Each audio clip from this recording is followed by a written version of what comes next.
And then I figured while I'm down there, I should go to the Galapagos Islands, which in the grand scheme of things are fairly close. Though they're a couple hundred miles away, the Earth is big, and that's not very far.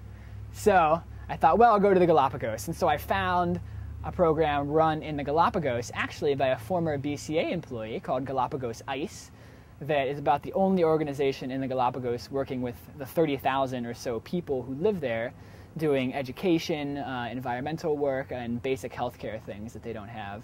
And so there I went and used my communications degree and peace and conflict studies as well, which I studied, kind of weaved its way in there. And I was able to make promotional brochures and edit web content and things for them. And so after I found these two, I thought, well, it's a shame to skip over the rest of Central America. So I found a place in Costa Rica, which is right in the middle, more or less, that works with sloths, perezoso in Spanish. That's this guy here. Cool little misunderstood animal. They're not dumb. They're just slow. They just can't move fast. It's impossible, physically impossible. So as the only sloth sanctuary in the world, I thought that would be cool. And so I worked with sloths, me carrying baby sloths around these amazing nature trails and canoeing through these rivers and walking to this Rastafarian village on the Caribbean coast. It was a cool experience. And I liked these programs, the fact that I was able to connect directly with them. I think a lot of people, when they're thinking about doing service work in the United States, think of local things, or they think of big programs like the Peace Corps, like AmeriCorps, which are all excellent, and I've done those types of programs. The thing that I liked about these was that it was just me and the organization. There's no middleman. I know that my money is going directly to these causes that are really important, and it's not paying for administrative functions, which a lot of the times you have to have. I mean, every volunteer organization needs a method of funding, but I loved that these felt so authentic, just me connecting with the people. I had other people that I met from the UK and elsewhere who went through organizations, and it was great. They also paid 3 times as much. So it was really cool to be able to find those authentic experiences. So I'm here actually in the US now as I'm filming this. It's early June. Here for a week, and I'm headed to Israel in about a week to do an archaeological dig that I found online at Tel Rehov in the Beth Shean Valley. We're digging up the remnants of Bronze and Iron Age cities. A couple hundred years worth potentially are under there, that I just found through his Biblical Archaeology magazine that I didn't know existed, but a friend told me about it, and I just followed the leads and was able to find really cool things. After that, then I'm headed to New Zealand, as I said, where I am at this moment, assuming everything went as planned, where I got a working holiday visa that allows me to travel around the island and take any job that I want for a year. So it ended up being the 2 years of living spontaneously, authentically, and peacefully. But it's so far been very good, and I am speaking in the future tense, but enjoying New Zealand at this point, I can only assume, wherever I am in New Zealand. One thing that happens when you're traveling that I experience is that you have all these really interesting experiences with what it means to like identifying with your own culture and how you relate to other cultures. Food is a big one. I mean, I grew to really miss TJ Rockwell's, which I never thought I would, which you'll know what this place is very shortly. Rhino fries, just fries with all kinds of junk loaded on them. You just don't get stuff like that in Central America. So I'm craving those things while I'm down there. Now that I'm back, I'm missing plantains, which are like massive bananas that you have to cook to eat, which I ate in Ecuador all the time.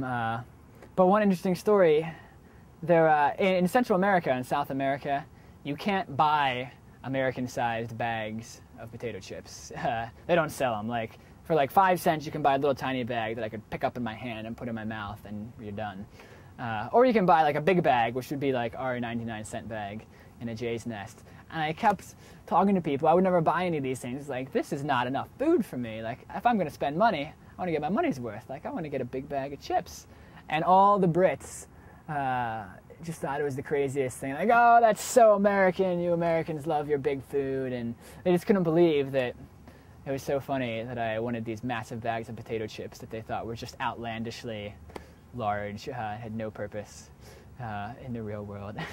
I ended up craving things like pizza which is strange because I don't really like pizza that much. I don't eat it a whole lot, but there just aren't pizza places down there. Like in E-Town, there's like 6 pizza places in this town.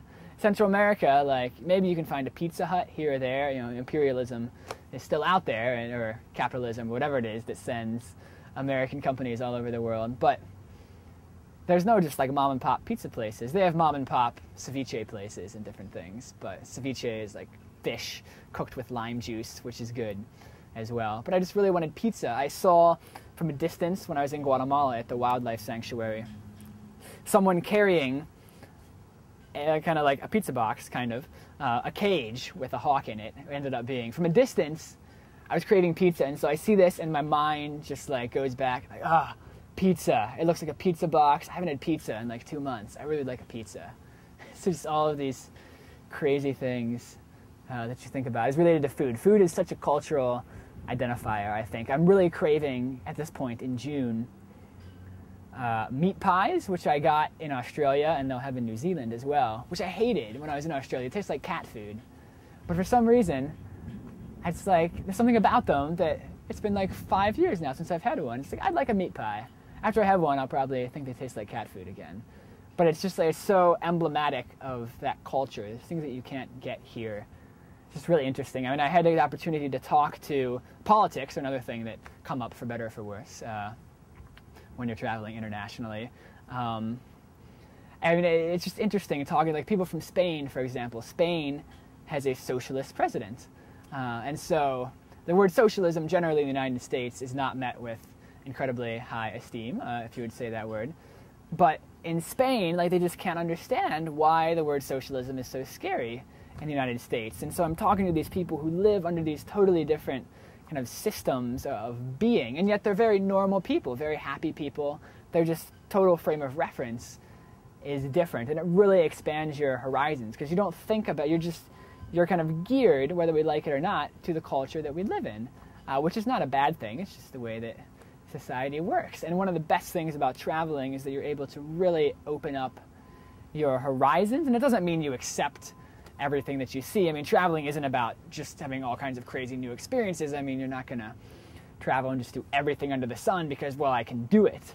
But it allows you to experience different ways of being and people who you can very much relate to, who do things just very differently from you. And you see all these cool differences, but in the end, the thing that sticks with you, I think, is ultimately how similar we are. These people who have very different views than you, potentially, but ultimately you find yourself relating to them, and in a sense it helps you kind of get beyond the narrow frame of reference that we all have living in one place. And it's the same way for anyone. And at the same time, I'm telling people from the UK, from Central America, you know, what Americans are like, or at least what I'm like as an American, and explain to them the diversity of Americans. You know, not all Americans are George Bush, you know, and a lot of people that I met thought that everyone is just kind of that type of a person. And I mean, there are people like that. Not everyone lives in tiny towns. I mean, there's more to the U.S. than New York and L.A. That big middle ground, the Midwest, where I come from, most international people, you know, you're not going to visit Ohio necessarily if you're visiting from the UK to see the Goodyear Rubber Museum, but it's a different perspective.